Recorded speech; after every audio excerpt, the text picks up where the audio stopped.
एक छात्रा ये देखकर हैरान रह गई कि कैफेटेरिया का खाना पहले ही खत्म हो चुका था, जबकि अभी 12 बजे भी नहीं हुए थे। सभी लोग खड़े थे, समझ नहीं पा रहे थे कि क्या करें। तभी एक टीचर वहां आई।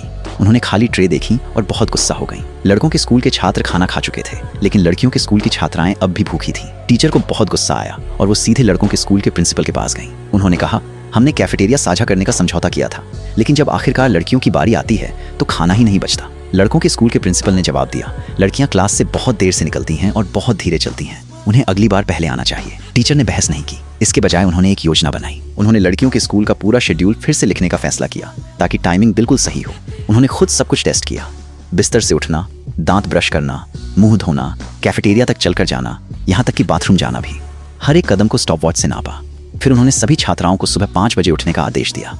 दिनचर्या का हर हिस्सा नए चार्ट के अनुसार होना था। नहाने और नाश्ते के लिए 15 मिनट, बाथरूम के लिए 3 मिनट। अगले दिन नया शेड्यूल शुरू हुआ। सभी लड़कियां एक साथ दांत ब्रश करने लगी, बड़े बड़े घेरों में लाइन लगाकर। फिर सब एक साथ बाथरूम की ओर दौड़ी। लेकिन ये योजना बिल्कुल भी काम नहीं आई। सब बहुत थक गईं और हालात पहले जैसे ही रहे। कुछ लड़कियों को अब भी खाना नहीं मिला। एक लड़की जो हमेशा थोड़ी धीमी चलती थी, डॉर्म में रोने लगी। वो फिर से नाश्ता मिस कर चुकी थी। उसकी रूममेट ने उसे एक नया शेड्यूल दिया। बाकी सारी लड़कियां उत्सुक हो गईं। रूममेट ने अपनी योजना समझाई। एक ग्रुप नहाएगा और दूसरा ग्रुप बाथरूम जाएगा। जब पहला ग्रुप फ्री हो जाएगा तो दूसरा ग्रुप उनकी जगह ले लेगा।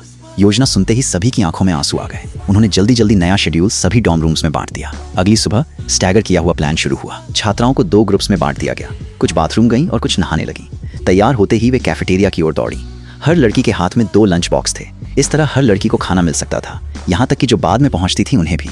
इस बार लड़कों के स्कूल में खाना कम पड़ गया।